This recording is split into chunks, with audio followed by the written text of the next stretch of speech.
नमस्कार दोस्तों, स्वागत है आप सबका ज्योग्राफी एंड ऑप्शनल ये सीरीज में। चलिए, आज का एक बहुत ही करंट से ही टॉपिक मैं इंक्लूड कर रहा हूँ इसको, जो क्या ऑफ कोर्स आपके ज्योग्राफी ऑप्शनल के सीरीज मतलब सिलेबस में ऑलरेडी मेंशन है। क्वेश्चन मतलब बेसिकली टॉपिक जो डिस्कस करने वाला है वो है चाइना का पॉपुलेशन क्राइसिस को रिलेटेड। देखिए, चाइना का एक प्रोविंस है जिसको कहते हैं, जहाँ जिसको मतलब जिसका नाम है जिलिन प्रोविंस ऑफ कोर्स। ठीक है, वहाँ पे बर्थ रेट इतना ज़्यादा फॉल हो गया है ना दैट वहाँ की सरकार ने इनफैक्ट ये भी बोला है दैट मैरिड कपल्स है ना को बच्चों के लिए लोन दिया जाएगा, बेबी के लिए लोन प्रोवाइड किया जाएगा, वो भी 31,400 US डॉलर। अच्छा, ये अमाउंट क्या होता है भाई इंडियन रुपीज में?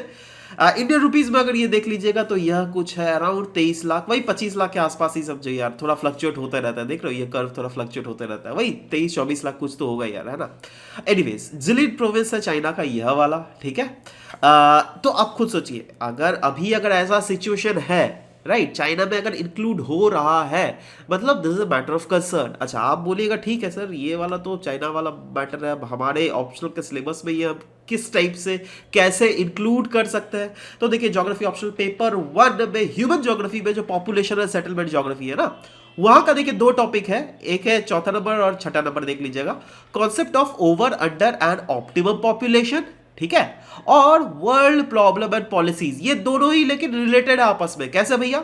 देखो, ओवर पॉपुलेशन, अंडर पॉपुलेशन और ऑप्टिमम पॉपुलेशन वाले देश में ही वेरियस पॉपुलेशन प्रॉब्लम्स होते हैं, राइट। और ऐसे जो भी देश होते हैं जहां पे वेरियस पॉपुलेशन प्रॉब्लम्स होते हैं, वहां की सरकारें वहां पर पॉपुलेशन पॉलिसीज को अप्लाई करती है। उन्हीं पॉपुलेशन पॉलिसीज के बारे में आज के क्लास में भी अपन यहाँ पे डिस्कस कर रहे हैं। जैसे अगर दुनिया में पॉपुलेशन देख लोगे, वर्ल्ड का पॉपुलेशन देखो, ये कुछ कुछ ऐसे, जैसे इंडिया देख लो, चाइना देख लो, ठीक है, ये कुछ ऐसे रीजन है जहां पर सब बहुत ही ज्यादा पॉपुलेशन है, मतलब ये न्यूमेरिकल टर्म्स में। ठीक है, वहीं पर अगर पॉपुलेशन डेंसिटी की बात करें तो यहां पर देखो, यह कहा गया बांग्लादेश, ठीक है, साउथ कोरिया, है ना, यहां पर भी कुछ कुछ देश है। एनीवेज, मतलब आपको ओवरऑल ये पता होना चाहिए दैट हाँ भैया, इंडिया में, पाकिस्तान, बांग्लादेश, ये सब साउथ एशिया के ये कुछ कुछ ऐसे रीजन्स है जो क्या पॉपुलेशन डेंसिटी में भी बहुत ज्यादा है। पॉपुलेशन डेंसिटी मतलब पर स्क्वायर किलोमीटर में कितने सारे लोग रहते हैं। ठीक है, भले ही देखो, अब देखो रशिया कितना बड़ा देश है, राइट, और उसके देश के हिसाब से लेकिन पॉपुलेशन बहुत कम है। अच्छा, पॉपुलेशन डेंसिटी से ही कहीं ना कहीं पता चलता है दैट कौन सा कंट्री ओवर पॉपुलेटेड है, अंडर पॉपुलेटेड है और ऑप्टिमम पॉपुलेशन है। क्या ऐसा है? नहीं, ऐसा नहीं है। क्यों? क्योंकि अगर ये ओवर पॉपुलेशन, अंडर पॉपुलेशन और ऑप्टिमम पॉपुलेशन का अगर डेफिनेशन अगर आपको क्लियरली लेमन टर्म्स में समझा रहा हूं, ठीक है, टेक्निकल में मैं बिल्कुल नहीं जा रहा हूं, क्योंकि हम लोगों को यार एग्जाम क्लियर करने से मतलब है, हम लोगों को कोई यूनिवर्सिटी का प्रोफेसर नहीं बनना है। ठीक है, सो एनीवेज देखो, कौन सा देश, मतलब basically under population, over population और ऑप्टिमम पॉपुलेशन जो है ना, एक बेसिक क्राइटेरिया के थ्रू हम लोग डिटरमाइन करते हैं। वो क्राइटेरिया क्या है? एक तरफ कंसीडर कर लिया जाता है उस देश में पॉपुलेशन कितने हैं, राइट, और उस पॉपुलेशन जो यूटिलाइज करेगी रिसोर्सेज का, वो रिसोर्सेज का कितना है। जैसे यहां पे आप देख ले, एक तराजू है जहां पर ये जो नंबर ऑफ पॉपुलेशन और अवेलेबिलिटी ऑफ रिसोर्सेज जो है वो ऑलमोस्ट इक्वल है। मतलब यह वो वाला सिचुएशन है जिसको हम लोग कहेंगे ऑप्टिमम पॉपुलेशन, राइट, है ना। वैसे ही डिफरेंट अदर चीजें भी होती है, जैसे ये वाला भी डिस्कस किया ना, ऑप्टिमम पॉपुलेशन। वहीं पर अगर पॉपुलेशन बहुत ज्यादा हो गया, रिसोर्सेज उसके हिसाब से बहुत कम है, उसको हम लोग कहते हैं ओवर पॉपुलेशन। क्लियर है? वहीं पर अगर पॉपुलेशन बहुत कम है, रिसोर्सेज बहुत ज्यादा है, मतलब लोग यूज करने के लिए नहीं है, जैसे ऑस्ट्रेलिया, जैसे रशिया, ठीक है, बहुत ज्यादा मतलब रिसोर्सेज है वहां पर, मतलब उतने लोग नहीं है उसको कंज्यूम करने के लिए, तो वो ऐसा सिचुएशन हो गया अंडर पॉपुलेशन का। और ये ओवर पॉपुलेशन वाले एग्जांपल बताइए तो of course India, of course China. भाई यहाँ पे पॉपुलेशन इतना ज्यादा है दैट वहां के रिसोर्सेज का कंज्यूम करने के लिए अभी मतलब बहुत ज्यादा लोग हो गए। ठीक है, तो अभी के हिसाब से एट प्रेजेंट, है ना, अगर हम लोग कैलकुलेट करें इंडिया का पॉपुलेशन और चाइना का पॉपुलेशन, जी हाँ, हम लोग ओवर पॉपुलेटेड कंट्री है। बट कभी भी कोई देश का पॉलिसीज जब भी बनता है, वह फ्यूचर को देखकर, आने वाले 1-2 साल नहीं, आने वाले 20, 25, 30, 50, 100 साल को देखकर बनाया जाता है। ठीक है। उसी के रिलेटेड बेसिकली चाइना ने जो बेसिकली ये जो न्यूज़ आ रहा है आपको दिख रहा है, चाइना पॉपुलेशन क्राइसिस, जहाँ पे जिलीन प्रोविंस जो है चाइना का, वहाँ पर उन्होंने मैरिड कपल्स को बोला है दैट देखो भैया, आप अगर बच्चे पैदा कर रहे हो जितना ज़्यादा, तो आपको हम लोग लोन प्रोवाइड करेंगे, उसको कहेंगे बेबी लोन।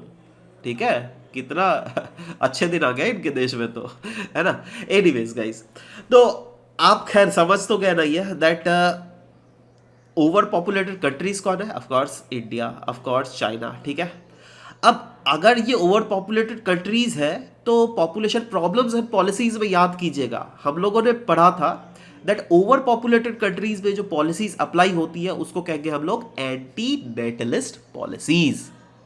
ऑलराइट, वैसे ही अगर अंडर पॉपुलेटेड कंट्रीज है वहां पर प्रो नेटलिस्ट पॉलिसीज अपनाए जाते हैं। अच्छा, अभी सवाल यह भी उठता है दैट एंटीनेटलिज्म पॉलिसीज क्या होती है भाई, प्रोनेटलिज्म पॉलिसीज क्या होती है? देखो, एंटीनेटलिज्म पॉलिसीज ऐसी पॉलिसीज होती है ना जिसका एम यही होता है दैट पॉपुलेशन को कैसे रिड्यूस किया जाए। ठीक है, और प्रोनेटलिस्ट पॉलिसीज ऐसी पॉलिसीज सरकार के द्वारा अप्लाई की जाती है जिससे कोशिश की जाती है पॉपुलेशन को कैसे बढ़ाया जाए, जितना ज्यादा से ज्यादा पॉपुलेशन। जैसे जैसे अगर चाइना के बारे में आपने सुना होगा, one child policy, two child policy, मतलब चाइना ने रोक दिया, देखो भाई तुम एक बच्चा से ज्यादा पैदा नहीं कर सकते हो, दो बच्चा से ज्यादा पैदा नहीं कर सकते हो। ठीक है, तो वो क्या हुआ? एंटी नेटलिज्म पॉलिसीज, मतलब तुम ज्यादा बच्चा पैदा नहीं कर सकते। ठीक है, मतलब रोक रहा है चाइना। ठीक है, वहीं पर प्रो नेटलिस्ट पॉलिसीज, जहां पर जैसे विदेश आप ले लीजिए, यूरोपियन कंट्रीज बहुत ऐसे है ना, वो लोग बोलते हैं दैट अरे भाई ज्यादा से ज्यादा बच्चा पैदा करो। ठीक है, तो वो क्या है? प्रो नेटलिज्म, क्योंकि उनको डर लगता है दैट अरे भाई हमारे पास शायद रिसोर्सेज इतने ज्यादा हो जाएंगे, मतलब उसके हिसाब से पॉपुलेशन नहीं होगी। समझ रहे हो बात? तो उसको हम लोग कहते हैं प्रो नेटलिज्म पॉलिसीज। क्लियर है? अच्छा, अभी तक जो हम लोगों ने चाइना का पढ़ा है अभी तक, मतलब लाइक 3 चाइल्ड पॉलिसीज तक ले लीजिए आप, हाँ 2 चाइल्ड पॉलिसीज तक मैं मान रहा हूं। ठीक है, तो वह था क्या? Anti natalism policies. ठीक है, यह मैं कब तक मान रहा हूं बताइए तो? 2 चाइल्ड पॉलिसीज, राइट, है ना। और दोस्तों हाँ, बाय द वे, आप लोगों में से जो भी पेड स्टूडेंट्स हैं उनके क्लास में ये सब चीजें भी अपडेट कर दी जाएगी, राइट, डोंट वरी, है ना। So keep patience. एनीवेज, अच्छा, सवाल ये होता है एंटी नेटलिज्म पॉलिसीज का मेन क्या मुद्दा रहता है? वहां पे डेमोग्राफी एक बहुत बड़ा चैलेंज होता है। क्यों? क्योंकि वहां पे डेमोग्राफी, पॉपुलेशन बहुत ज्यादा बढ़ जाता है, जिससे क्या रिसोर्सेज को मोबिलाइज करना इजी नहीं होता है। ओवर कंजप्शन ऑफ रिसोर्सेज होने जाती है, मतलब पॉपुलेशन बहुत ज्यादा है, रिसोर्सेज कम है, तो ऑफकोर्स यार रिसोर्सेज को तो एकदम आराम से ज्यादा ज्यादा यूटिलाइज किया जाएगा ना, कॉमन सेंस लगाओ ना। ठीक है, वेरिएबल मैग्नीट्यूड ऑफ डेप्रिवेशन, चलो ये सब तो खैर बुकिश लैंग्वेजेस है, मैं इन जनरल इजी लैंग्वेजेस में समझाना चाह रहा हूँ। अभी तो मैं पूरा क्लास नहीं करवा रहा हूँ ना, आपको जस्ट बता रहा हूँ that how to go about it, how to just कभी कोई न्यूज़ अगर देखते हो तो how to go about that news, उसके पीछे आपको क्या क्या सोचना है, राइट, है ना। तो ये एंटी नेटलिज्म पॉलिसीज की अगर चाइना की अगर बात करें तो देखो, चाइना में 3 फेजेस हम बोल सकते हैं। एक ऐसा फेज था जहां पर प्रो नेटलिज्म पॉलिसीज अपनाई गई थी, है ना। एक ऐसा फेज आया जहां पर एंटी नेटलिज्म पॉलिसीज अपनाई गई, और अभी के समय में देखा जा रहा है फिर से कहीं ना कहीं चाइना मूव कर रही है टुवर्ड्स प्रो नेटलिज्म पॉलिसीज। वो केस इंडिया के केस में नहीं है, क्योंकि इंडिया में भैया अभी तो 2050 तक तो अराउंड 220-45 तक तो बढ़ता रहेगा पॉपुलेशन, मतलब एब्सोल्यूट टर्म्स में, राइट। उसके बाद धीरे धीरे कर्व नीचे जाएगा, है ना। बट अभी इंडिया के केस में प्रोनेटलिज्म कोई सवाल ही नहीं उठता, खैर, है ना। एंटी नेटलिज्म के तहत ही हमें आगे बढ़ना चाहिए। इनफैक्ट इंडिया में भी अगर देख लोगे ना, एंटी नेटलिज्म पॉलिसीज बहुत स्टेट्स के द्वारा स्पेसिफिकली अपनाई गई है। जैसे अगर आप मैं न्यूज़ देख रहा था, असम की गवर्नमेंट ने बोला है दैट अगर आपके 2 बच्चे से ज़्यादा बच्चे हुए तो आपको सरकारी नौकरी नहीं दिया जाएगा, राइट। तो वो क्या है? एंटी नेटलिज्म पॉलिसीज के अंडर ही आता है। एनीवेज, चाइना वाला डिस्कस करते हैं दोस्तों।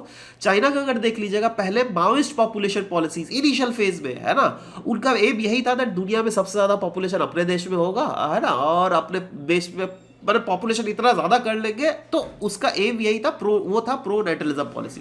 क्यों? क्योंकि उससे समय में जो एम यही था दैट ज्यादा से ज्यादा पॉपुलेशन को बढ़ा। उसके बाद रियलाइज हुआ दैट अरे भाई अगर ज्यादा पॉपुलेशन हो गया तो रिसोर्स क्रंच हो सकता है, ठीक है। तो उसके बाद इन्होंने they have moulded to anti natalism policies. अब एंटी नेटलिज्म पॉलिसीज में भी अगर देख लीजिएगा, सन 2000 में उन्होंने ऐसे तो मतलब तभी बोल दिया था दैट हाँ भैया वन चाइल्ड पॉलिसीज अपना लिया था उन्होंने, वन चाइल्ड पॉलिसी, राइट। उसके बाद इन्होंने सन 2000 में कुछ एथनिक माइनॉरिटीज थे, जैसे आप तिब्बत वाला ले लीजिए, ठीक है, तो तिब्बत के लोगों को उन्होंने बोला दैट चलो भाई आप लोग अगर चाहो तो 2 बच्चे रख सकते हो, ठीक है, वो भी 2 बच्चे, है ना, क्योंकि ऐसा कानून था दैट वहां पे एक बच्चे से ज्यादा अगर होगा ना तो आपको सीधा जेल या फिर जुर्माना भरना पड़ेगा, इस टाइप से सोचो, इतना सख्त कानून।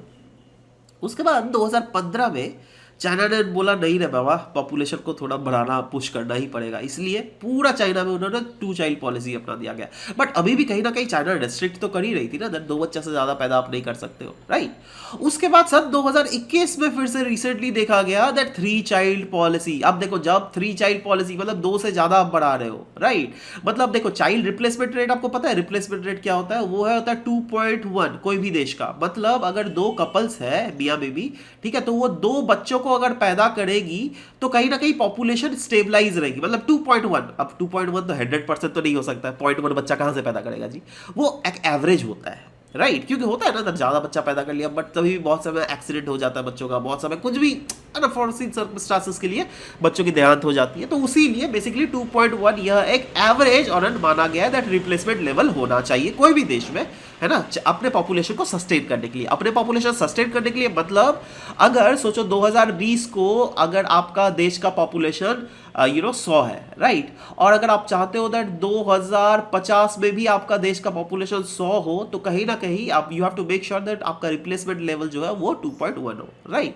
तो अब देखो, जब ये 2.1 जब बोल दिया, मतलब 2021 में जब चाइना ने बोला 3 चाइल्ड पॉलिसी, तो कहीं ना कहीं ये 2.1 से तो ऊपर जा रहा है, मतलब वो आ गया प्रो नेटलिज्म पॉलिसीज में, समझ गए बात, है ना। और रिसेंटली तो आपको पता ही है दैट अभी जो न्यूज हम लोग देख रहे हैं, फिर से चाइना ने बोल दिया दैट हाँ भैया हम लोग चाइल्ड लोन प्रोवाइड करेंगे। चाइना के एक प्रोविंस ने बोल दिया 31,000, मतलब अराउंड 24-25 लाख का, है ना, और अगर आप बच्चे पैदा करते हो तो बच्चों के लिए वो लोन रहेगा, और उसका बहुत ईजी टर्म्स में, मतलब ऐसा नहीं दैट प्रेशर रहेगा लोगों के ऊपर, है ना, मतलब लोग अगर बच्चे पैदा करें तो आराम से they can take care of their childrens and भविष्य, ऑल दैट, राइट। सो समझ गए आप, तो चीजें जो समझ रहा था हमारा यही समझ रहा था दैट कभी भी कोई भी न्यूज अगर देख रहे हैं उससे कैसे हम चीजों को एक्सट्रैक्ट कर सके, अपने अपने अपने ऑफ कोर्स नोट्स को इनहांस कर सके। और मेरा आपसे रिक्वेस्ट यही रहेगा दैट आप लोग भी प्लीज अगर आप ये कर रहे हो तो मतलब अगर आप if you are very serious students तो आप अपने नोट्स को खुद प्रिपेयर कीजिए, don't depend upon the notes from other students and other reasons, right. So anyways I hope that आपको चीज़ें समझ में आई होगी। और हाँ, अगर आप लोगों में से सोचो ये ठीक है आपको तो एक सैम्पल तो मिल गया, बट आपको अगर कंसिस्टेंटली प्रॉपर वे में एक फुल इनहांस्ड कोर्स करना है ऑप्शनल के लिए, तो अगेन दोस्तों इंग्लिश में भी और बाइलिंगुअल क्लासेस में ऑलरेडी अवेलेबल है, राइट। अगर आप इसको एक्सेस करना चाहते हैं तो ऑफ कोर्स नीचे गए स्मार्ट रैंकर्स ऐप को आप डाउनलोड कीजिए और ऑफ कोर्स इस रेफरल लिंक का ज़रूर इस्तेमाल कीजिएगा, right. So you will be getting very good discounts as well. So this was all about the discussion that we had for this very session. मिलते हैं next class में, till then bye bye, take care and thank you guys, thank you for listening to the whole video, thank you very much.